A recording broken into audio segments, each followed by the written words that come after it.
Hop là, salutations, bienvenue dans ce sixième, je crois que c'est le numéro 6, épisode de construit le Colisée de Rome. Regardez où on en est. Je vous rappelle que chaque épisode c'est environ 45 minutes. On en est au sixième, regardez où on en est. On n'a pas fini encore. Hein. Voilà, toujours accompagné de notre petit documentaire ici. Aujourd'hui c'est un documentaire de Arte. Eh bien, let's go. Attendez. Ça, c'est la boîte avec... Tout est vide. Mais je crois qu'à chaque fois, ça m'arrive en plus.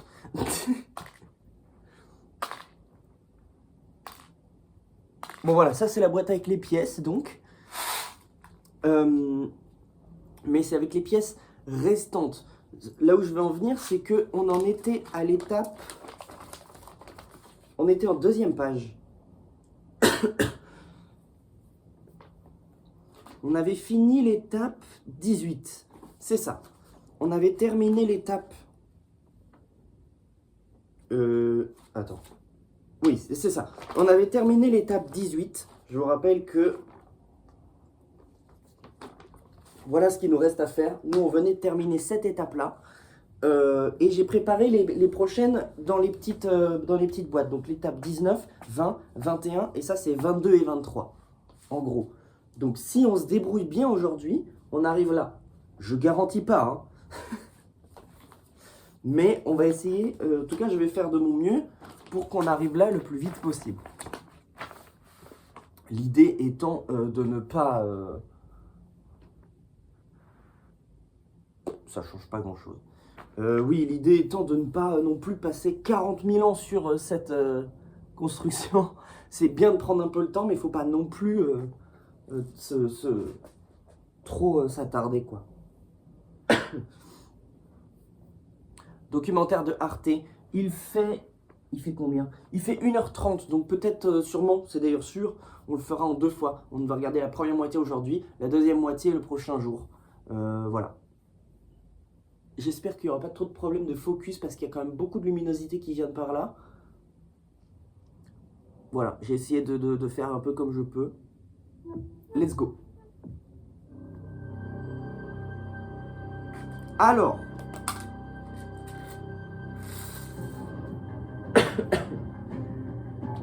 L'Empire romain a dominé l'Europe et la Méditerranée pendant les 5 premiers siècles de notre ère. Vous voyez bien? Ça va? Il a grandi, s'est divisé et s'est recomposé à travers le temps. Je peux pas mettre plus de luminosité de toute façon. Mais pourquoi un édifice de cette envergure s'est-il finalement effondré? Des adversaires toujours plus impitoyables? Des empereurs incapables d'assumer leur charge? Ou pourrait-il s'agir de toute autre chose?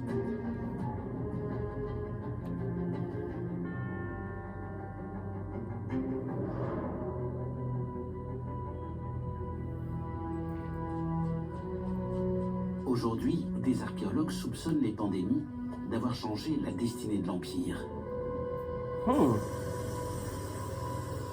De nouvelles avancées scientifiques permettent d'identifier les pathogènes qui ont pu décimer sa population. Serait-ce la cause de son affaiblissement et des premières victoires de ses adversaires? C'est intéressant ça et jusqu'en Russie, comme approche. D'autres scientifiques lisent dans les cernes du bois les changements du climat des derniers siècles de l'Empire. C'est déjà la pub? C'est déjà la pub. On a fait 1 minute. Une soudaine baisse des températures aurait-elle mis en danger son économie et la santé de ses habitants?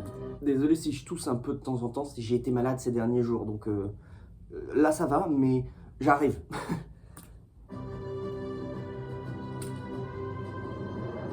Aurait-elle provoqué les grandes migrations qui ont bouleversé l'histoire de Rome? Serait-elle à l'origine des affrontements qui ont précédé sa chute? Pour quelles raisons les derniers empereurs ont-ils échoué à reconquérir les territoires perdus? Et si finalement une immense catastrophe naturelle était la véritable explication de la disparition de l'Empire? Ah ouais, carrément. Catastrophe naturelle, carrément.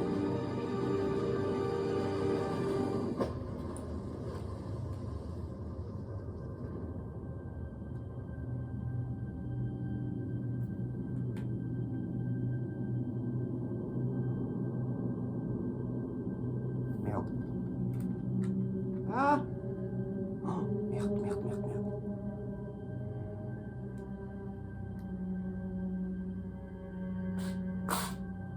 En l'année 165 après Jésus-Christ, quand commence cette histoire du déclin de l'Empire romain, deux hommes se partagent le pouvoir. Le premier, Marc Aurèle, est resté à Rome, tandis que son co-empereur, Lucius Verus, est parti combattre en Orient. Le territoire de l'Empire est alors à son maximum.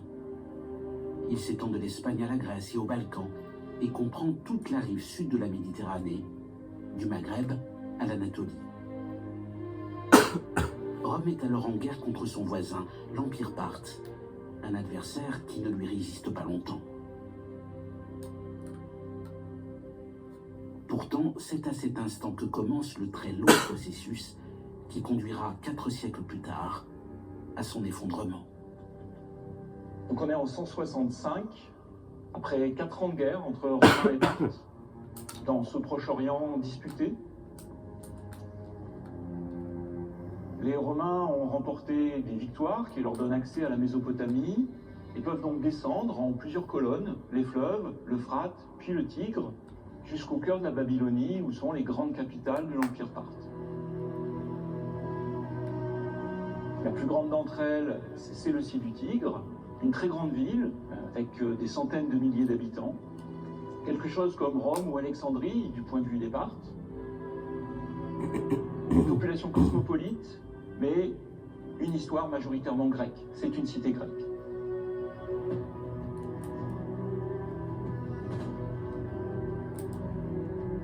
Dans cette ville, les portes ont été ouvertes et Rome peut y entrer pacifiquement.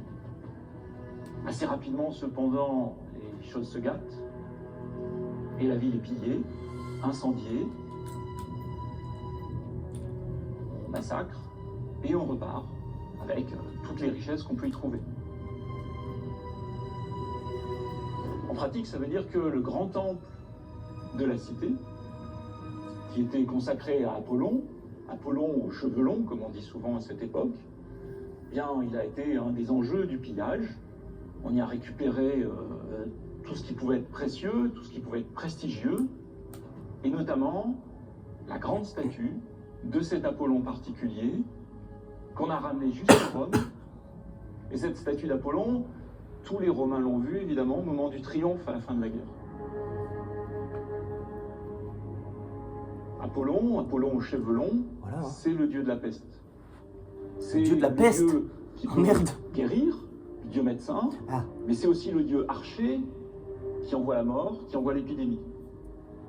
Et c'est sans doute par cette statue que les Romains ont fait le lien entre ce sac, ce pillage, et, en quelque sorte, la rétribution divine qui les a frappés ensuite, l'épidémie qui touche Rome à peu près au moment où ce triomphe a eu lieu.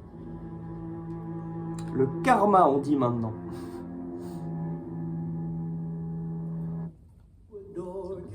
Déjà? Eh, on va en avoir beaucoup là des pubs, hein, ça veut dire. Ah non, ça va, c'était une courte. En 167, Lucius Verus et ses armées victorieuses sont de retour à Rome. 75 millions de personnes vivent alors dans les frontières de l'Empire. Et sa capitale dépasse le million d'habitants. C'est alors que frappe une épidémie d'une violence sans précédent. Mais ce n'est pas tout.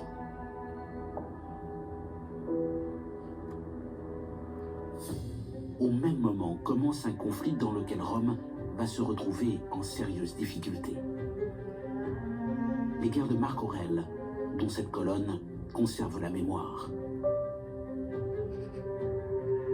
Des guerres qui coïncident précisément au moment où la pandémie prend toute son ampleur et qui se poursuivent pendant 5 ans dans la région des Balkans. Que s'est-il passé? L'épidémie a-t-elle affaibli l'Empire au point d'être à l'origine de cette guerre sans fin?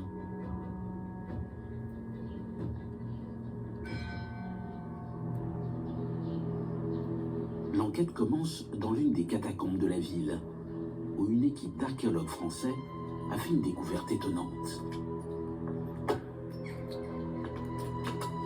La catacombe de Saint-Pierre-et-Marcellin. 4 hectares et 22 000 inhumations. La plupart des défunts étaient placés dans ces entailles ménagées dans la roche, ce que l'on appelle les loucoulis. Quant aux plus favorisés, ils étaient disposés dans de petites pièces décorées de saints chrétiens ou de figures mythologiques. Les cubicula. On trouve à Saint-Pierre-et-Marcellin parmi les plus belles et les mieux conservées.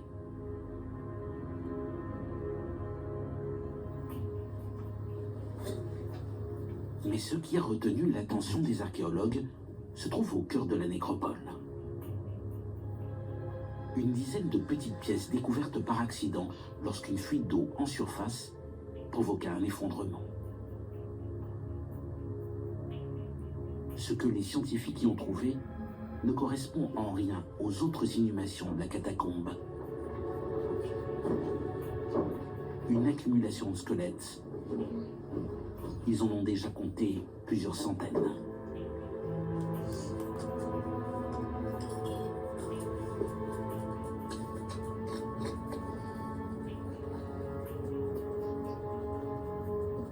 Assez impressionnant. Quand on imagine tous les dépôts qui se sont enchevêtrés les uns dans les autres, les superpositions, on a dû fouiller à peu près 20 cm, on a sorti 200 corps, donc on estime qu'il reste 70 cm à peu près à fouiller. Donc a priori il reste encore au moins 700, c'est un minimum on pense de 700 corps. Ah. Certains sont sur le dos, ici on en a sur le ventre. On a des individus qui sont aussi sur le côté et qui sont imbriqués les uns dans les autres. Étape 19 Donc, terminée. il y a une volonté de bien répartir, de structurer. Comme si Ça on monte. était aussi dans un moment où il fallait prévoir que d'autres corps allaient arriver. Étape Donc 20. il fallait exploiter au mieux tout cet espace funéraire. Où elle va être satisfaisante l'étape 20? On a des datations radiocarbone sur les ossements, sur du tissu et sur des pépins de raisin qui ont été trouvés dans l'abdomen de certains individus. Toutes nous permettent de proposer une période plutôt entre la fin du 1er et le tout début du 3e siècle. On est donc dans une phase chronologique antérieure à la création de la catacombe telle qu'on le connaissait avec le réseau funéraire chrétien.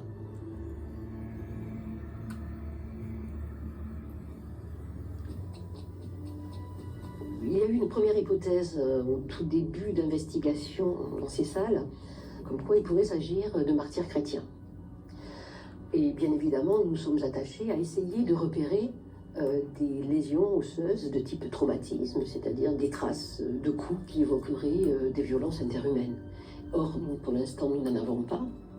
Et l'hypothèse d'une épidémie, là, elle est justifiée parce que, justement, dans le cas des grandes épidémies infectieuses, la mortalité est très forte et ces épidémies n'ont pas le temps de laisser se développer des lésions osseuses sur les ossements. Donc on peut dire, finalement, que c'est parce qu'il n'y a rien qu'on peut évoquer l'hypothèse d'une épidémie. Dans le cas d'un cimetière classique, les défunts auraient été déposés à intervalles irréguliers. Les premiers corps se seraient décomposés et les nouveaux arrivants auraient dérangé les ossements des précédents. Les archéologues auraient donc retrouvé certains squelettes éparpillés. Au contraire, si ces corps étaient bien morts d'une épidémie, ils auraient été déposés à intervalles très rapprochés. Ils se seraient donc décomposés ensemble et aucun désordre dans les ossements ne pourrait aujourd'hui être constaté. Pour s'en assurer, les scientifiques ont pris les mesures de chacun des ossements et tout a ensuite été numérisé.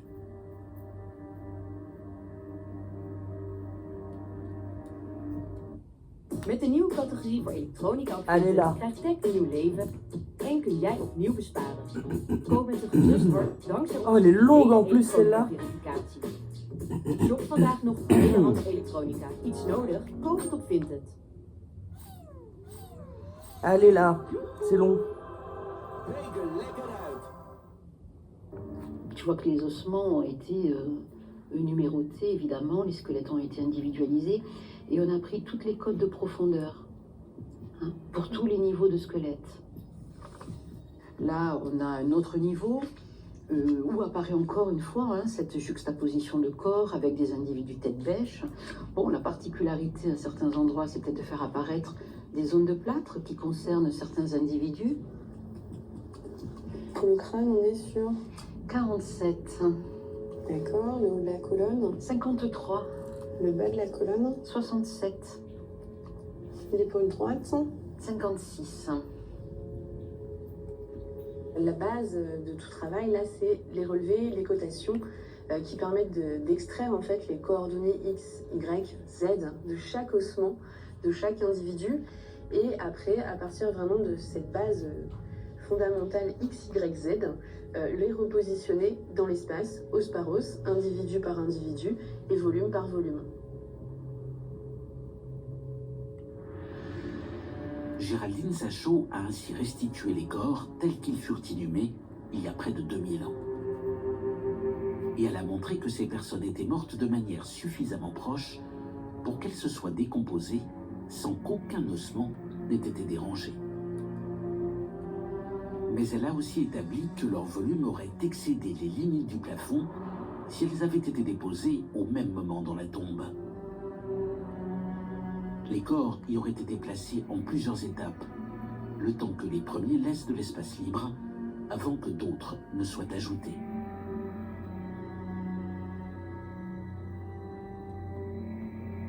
Ça nous démontre clairement qu'on a plusieurs phases de dépôt simultanées et successives dans le temps. Donc un minimum de 3 phases de dépôt, peut-être plus.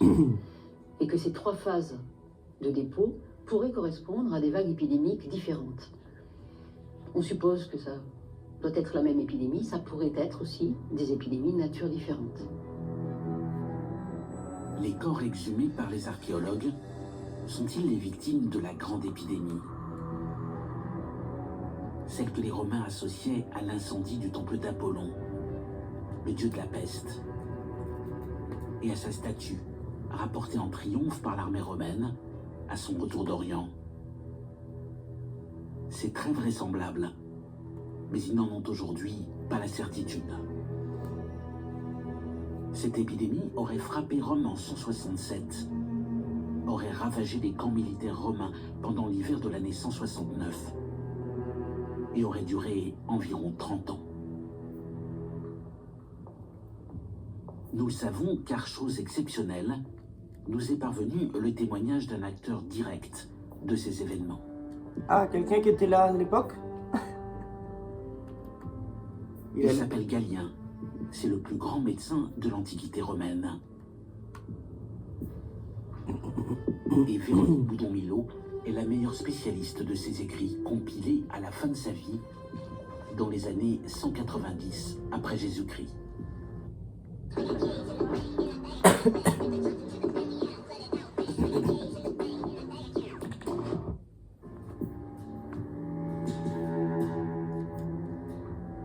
Etesi de tricinalois en remediatripsas, arxaminutum megaluloimu, paracremates poleos excelton, epeigomenos eisten patrida.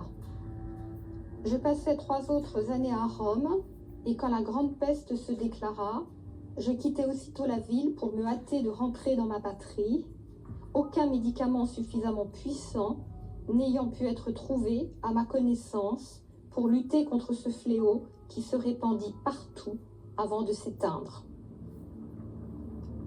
Galien a quitté Rome à la première annonce de l'épidémie et il s'est réfugié en quelque sorte dans sa ville natale où il a passé 2 ans dans une relative tranquillité apparemment puisqu'il nous dit simplement de cette époque qu'il s'est livré à ses occupations habituelles. Et puis il reçoit une lettre des 2 empereurs, Marc Aurèle et Lucius Verus, qui lui intiment l'ordre, il s'agit bien d'un ordre, de venir les rejoindre à Aquilée. Et quand il arrive à Aquilée, il découvre un camp où les soldats, évidemment, sont entassés, il y a une certaine surpopulation. Et là, une terrible épidémie, à peine est-il arrivé, redouble d'intensité et décime les soldats. Epibantos un mutes aculias, catescepsen oloimos, os upo proteron. Effrayés, apparemment, les 2 empereurs, Marc Aurèle et Lucius Verus, repartent, prennent la fuite, le mot est très fort, dit Galien, et repartent à Rome.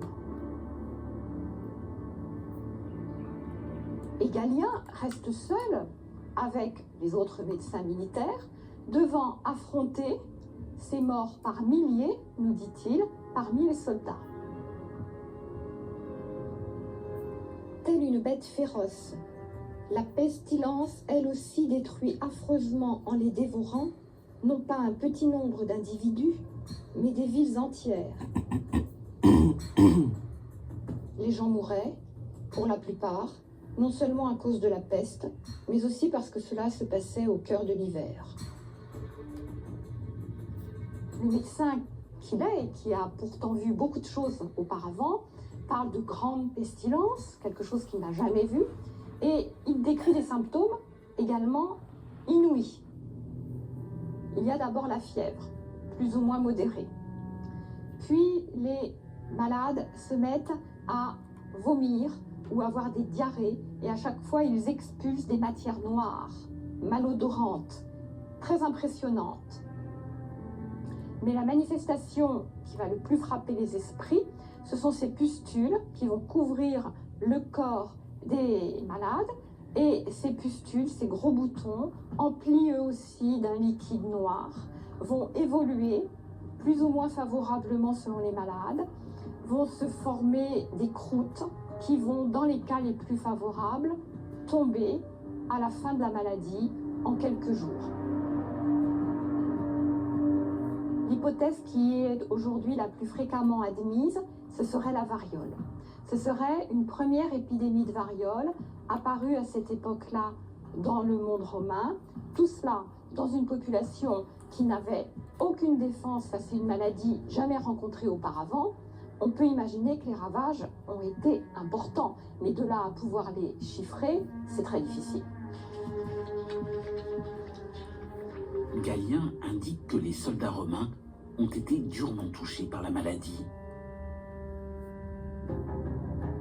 Or, ce sont les mêmes soldats qui vont combattre au printemps suivant dans la région du Danube. Les guerres de Marc Aurèle, 5 années d'un conflit interminable contre les barbares. Un affrontement inédit de par sa durée et la résistance de ses adversaires. Ici, on est sur un verrou stratégique de l'Empire. On est au bord du Danube, une ligne frontière qui va de la Bavière jusqu'à la mer Noire.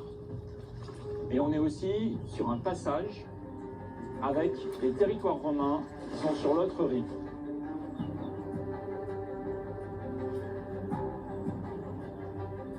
En face de nous, c'est la province de Dacie. C'est un territoire romain depuis à peu près 50 ans. Un territoire conquis parce qu'il a des mines d'or. Les villes romaines s'y sont installées. Et tout cet espace est encerclé par des barbares. Et donc on jalonne tout ça de garnisons, de forts, de fortins, et on patrouille. Ce dispositif défensif réputé invincible va pourtant s'avérer insuffisant à partir de l'hiver 169 et de la grande épidémie. Serait-elle donc la véritable cause des faiblesses de l'armée romaine? Et pourquoi tu te colles Dans la petite ville de Požarevac, en République de Serbie, à quelques kilomètres du Danube, se trouve la réponse à cette question. Okay, let's do this. Rood of zwart? Ja hoor, dat is al de 10e keer. Oh, je peux pas la placer. Ik win, alweer! Elke week weer een 200 gratis spins en de beste odds. Speel nu bij TonyBet.nl. TonyBet, we're here to play. Dans les réserves de son musée sont entreposés 2 blocs inscrits. Les scientifiques y ont trouvé de précieux indices.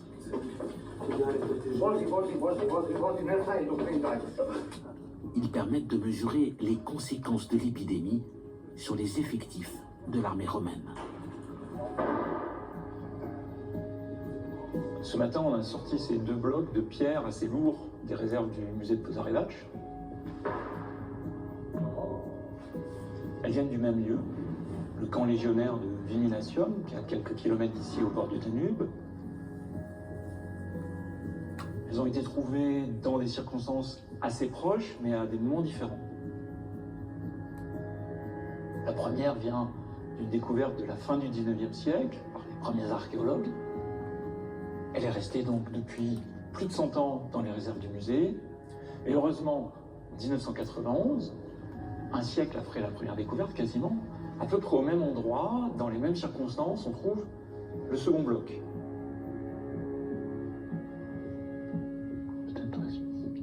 Publius Unius Canditus.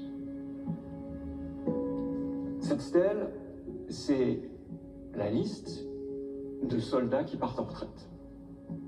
En 195, ils ont accompli leurs 25 ans de service professionnel, ils sont libérés. Ils touchent une prime importante pour s'installer, alors compte s'ils veulent, acheter une ferme. Et ils célèbrent cette libération. Étape cette 20, promotion sociale, terminé. par un beau monument Donc regardez, où figurent tous leurs noms. j'ai mis tous les bords là. Vous voyez? C'est trop Et tous stylé ces là. noms, ce monument Tous les gradins un peu et tout là, enrôlés la même c'est année. stylé. Voilà. En 169. Étape 21. C'est l'année de l'épidémie. 169, c'est le moment où la peste frappe durement à Aquilée, et on peut le penser, dans les autres Il y a camps 27 minutes. de cette région danubienne.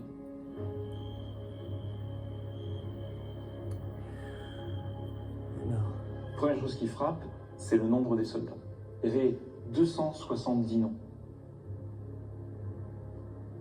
On a d'autres listes pour d'autres périodes antérieures, en d'autres endroits en Afrique, en Égypte, et même sur le Danube.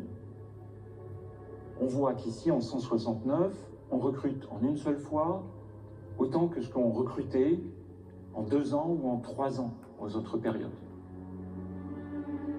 Mais non seulement ce nombre il est important, mais il faut lui rajouter un nombre encore considérable de soldats qui ne sont pas nommés, c'est-à-dire tous ceux qui sont morts durant leurs 25 ans de service. Ça exprime des besoins en hommes urgents.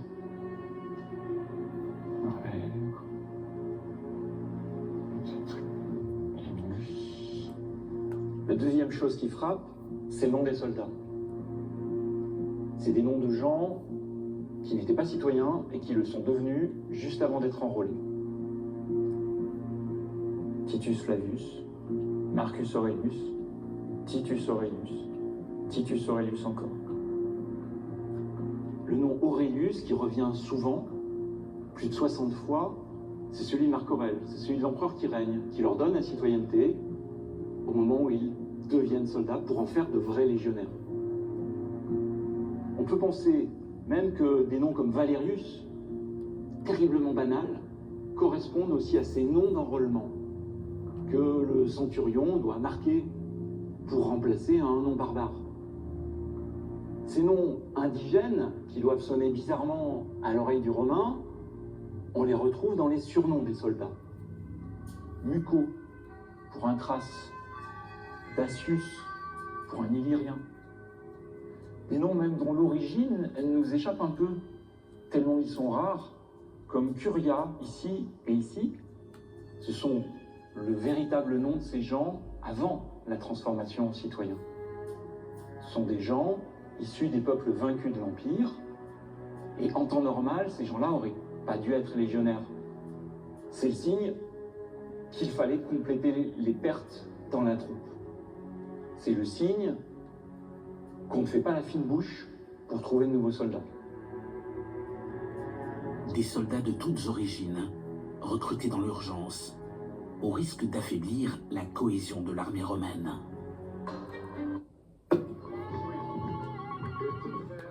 Il y a beaucoup de pubs. Hein. Ik ben Ezra en wij zijn de oprichters van Salta Club. Ce sont eux qui, pour la première fois, vont laisser des guerriers barbares traverser la frontière et atteindre la Grèce, le cœur du territoire de l'Empire romain. Au mois d'août de l'année 170, ils vont piller un sanctuaire parmi les plus sacrés. Le temple d'Éleusis, un lieu de pèlerinage célèbre dans tout le monde romain. Partout dans l'Empire, le retentissement de l'événement va être considérable. Par cette porte, chaque année, des centaines d'initiés vont venir en procession. Ces initiés, ce sont des jeunes, des vieux, des hommes, des femmes, des libres, des esclaves. L'initiation est ouverte à tout le monde, à deux conditions, par les Grecs et ne pas avoir de sang sur les loups. Ces deux conditions de pureté étant remplies, n'importe qui est apte à recevoir les bienfaits des déesses.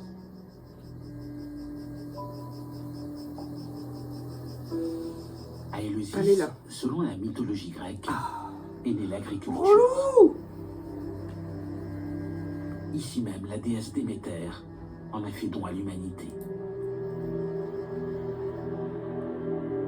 On y a édifié un temple aux proportions impressionnantes qui conserve un trésor dédié aux divinités, comme tous les sanctuaires de la Grèce antique.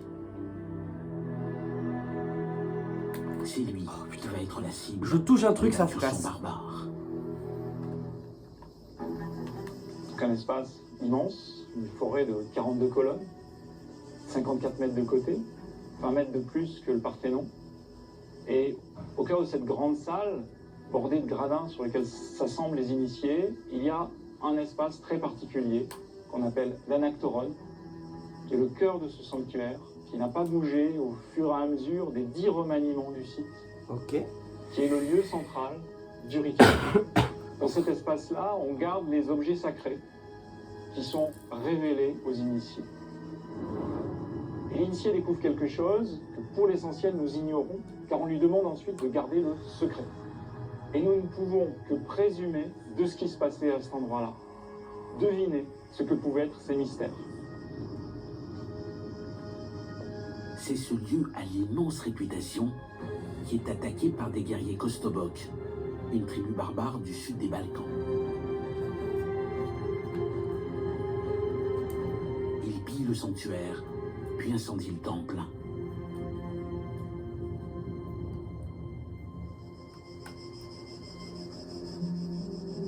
À Éleusis, aujourd'hui, existe un témoignage direct de ces événements. L'hommage rendu à un homme, un certain Iulius, qui s'est illustré dans la tragédie. Kai Sophiae, Kleinon, Kai Semnon, Fantora, Necton.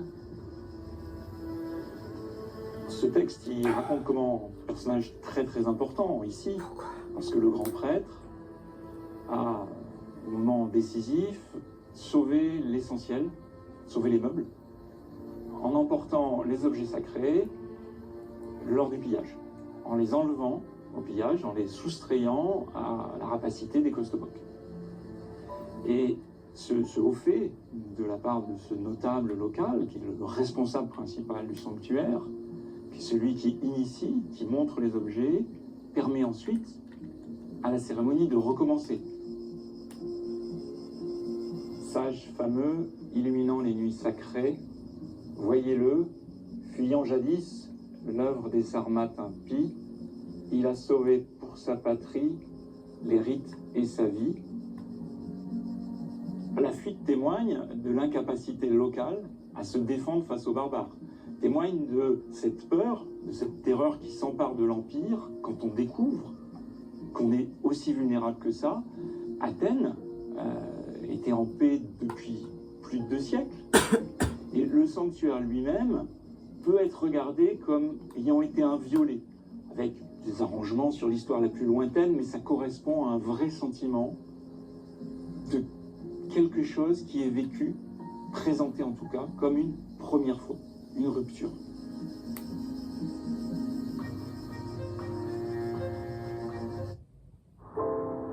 The magic for me in Jura is the community. The people are what make the island.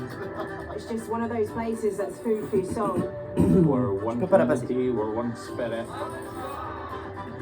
There's a magic in Jura, and you find it in the whiskey.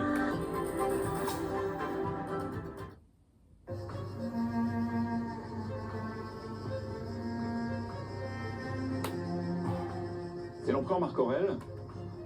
Ses armées ont laissé passer les Kostoboks, qui portent la responsabilité de la catastrophe, du pillage, de la destruction. Et il est ici parce qu'il a dû tout reconstruire.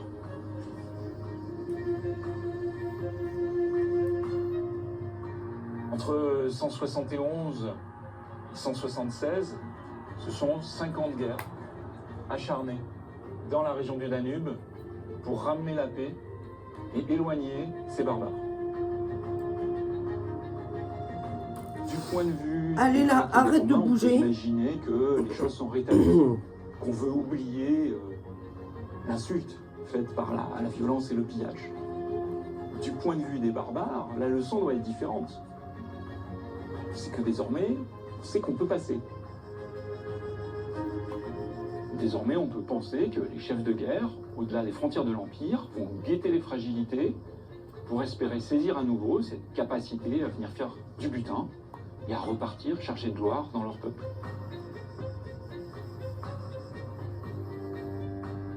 À Éleusis, le pire s'est produit. Et chacun sait désormais qu'à la moindre occasion, les barbares reviendront.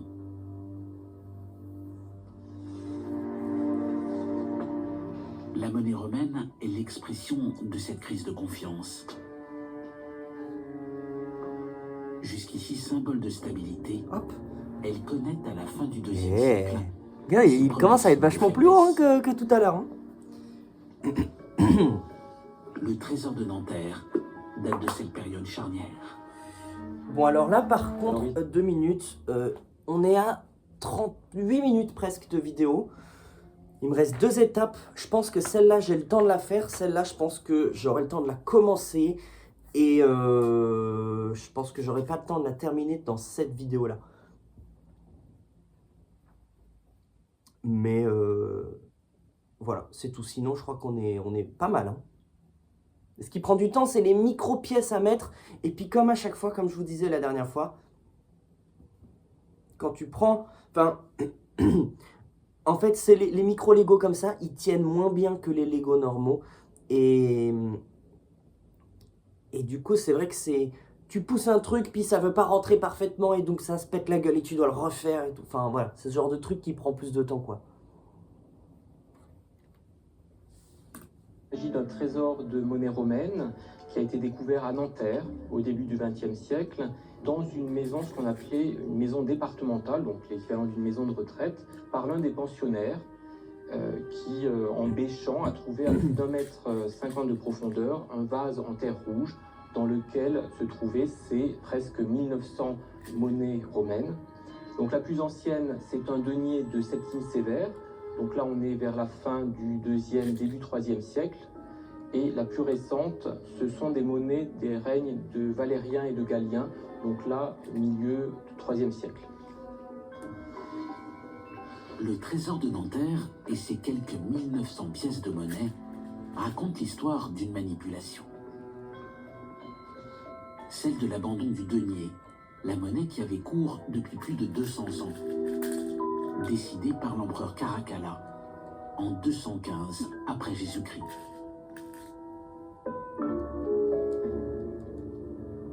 Ces monnaies-là servent avant tout à payer les troupes. Il y a beaucoup de menaces extérieures, les barbares s'agitent sur le Rhin, sur le Danube. Il doit frapper de plus en plus de monnaie pour payer ses soldats.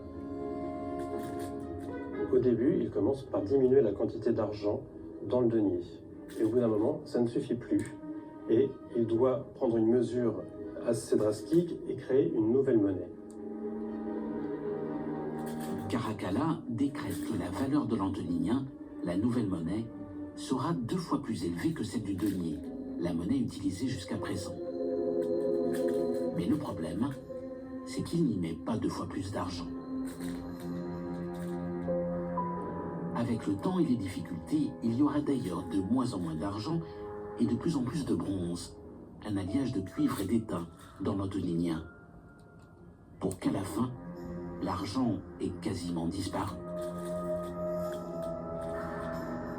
C'est ainsi que le trésor de l'Empire va financer ses dépenses toujours croissantes, consécutives de la pandémie et des incursions barbares. Si bien que 40 ans plus tard, les monnaies romaines ne seront plus que l'ombre d'elles-mêmes.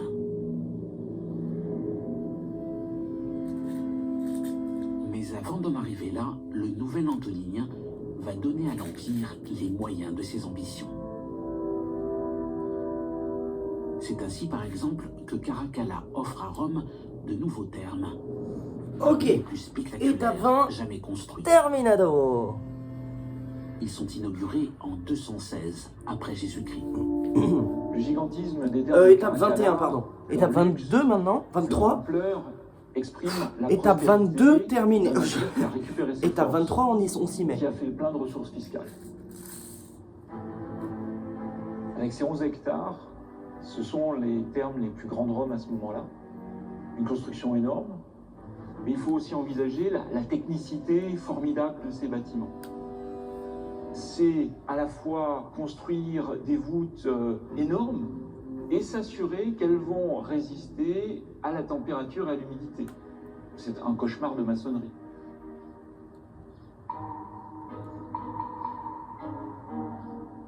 L'empereur offre en quelque sorte un environnement complètement contrôlé parce que la température de l'eau, de l'air y est maîtrisée. Et on y vient donc en foule pour s'y retrouver, prendre soin de sa santé et avoir une hygiène de vie qui, pour les Romains, est salutaire. Mais cette hygiène, de notre point de vue à nous, elle est illusoire, car elle ignore les micro-organismes. On se baigne tous dans la même eau, qui évidemment n'est pas chlorée, n'est pas purifiée, n'est pas filtrée. Tout le monde partage les microbes, les parasites intestinaux, et donc les termes organisent aussi la circulation des maladies dans la cité. Les termes participent de l'art de vivre des habitants de l'Empire. Ils sont partout, dans toutes les provinces et dans toutes les villes. Mais chacun d'entre eux est un vecteur puissant de diffusion des épidémies. C'est vrai, j'y avais jamais pensé, mais le règne de grave. Caracalla n'est qu'une brève accalmie. À partir de 251, une deuxième pandémie, sans doute une fièvre hémorragique, partie d'Égypte, frappe tout l'Empire romain. Ah, c'est cool, là je suis en train de...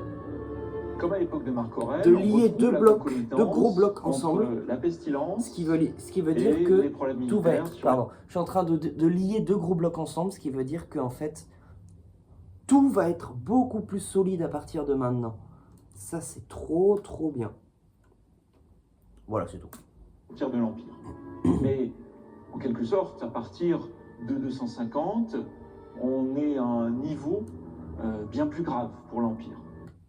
Vinted heeft nu ook elektronica. Zo krijgt tech een nieuw leven en kun jij opnieuw besparen. Koop met een gerust hart dankzij onze optionele elektronica. Ah, je peux pas la passer. Zo kun jij opnieuw muziek luisteren en iedereen weer even terugbellen. Shop vandaag nog tweedehands elektronica. Iets nodig? Koop het op Vinted.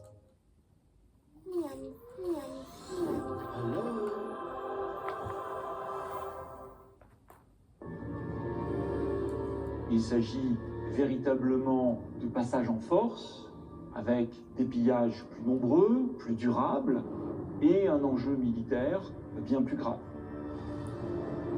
Les incursions barbares entraînent de la part des provinces de l'Empire un besoin en sécurité. Celui qui procure cette sécurité, c'est l'empereur et son armée. Et comme les fronts sont multiples et simultanés, quand l'empereur n'est pas chez soi, on décide de s'en choisir un.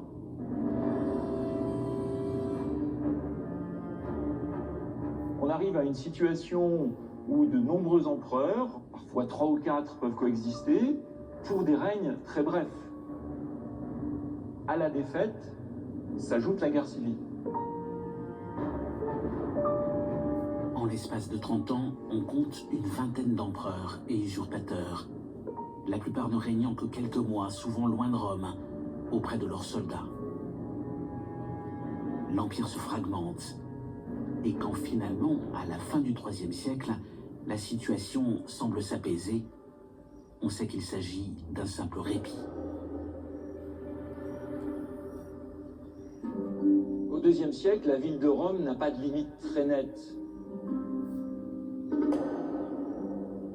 C'est Aurélien, dans les années 270, qui décide de redonner à Rome une muraille et fait fortifier cette ville. C'est le signe des inquiétudes qui pèsent désormais parce que l'on sait que les barbares, comme les Gauls, les Alamans, descendent en Italie du Nord désormais régulièrement. Ils ont menacé Milan, ils peuvent menacer Rome. Pourtant, même avec ces nouvelles enceintes, Rome reste une cible bien trop facile pour les barbares. Si bien qu'à peine 30 ans après leur construction, le pouvoir doit s'installer à Byzance. Plus proche de ses ennemis les plus dangereux, la défense de la nouvelle capitale est plus rapide en cas d'invasion. Mais cette réorganisation est un ferment de division. Il y aura bientôt 2 empires romains, l'Empire d'Orient et celui d'Occident. L'Empire est attaqué, divisé, mais ce n'est pas tout. Car au même moment, il est également affaibli par un autre danger, celui du changement climatique. 2000 ans après les... Juste 2 minutes. Alors maintenant, il me reste plus... Vous voyez ces petits... Tout cela là. Tac, tac, tac, tac. Cet étage-là, je dois mettre des petits machins comme celui-ci. Et il faut que je fasse ça sur tous. Mais je ne sais pas si j'aurai le temps avant que la caméra se coupe. Donc, je vous dis déjà à la prochaine. Et j'espère que j'aurai le temps. En vrai, peut-être. Voilà. Paix en République tchèque. C'est la dernière étape de le territoire de l'étape. De nouvelles avancées scientifiques permettent de le mesurer. Tous les végétaux qui vivent pendant plus d'une année en dehors des tropiques, où il existe un cycle des saisons dans le système climatique, produisent des cernes de croissance. On les appelle les anneaux. Et comme la plupart des végétaux qui nous intéressent sont des arbres, on parle des anneaux des arbres.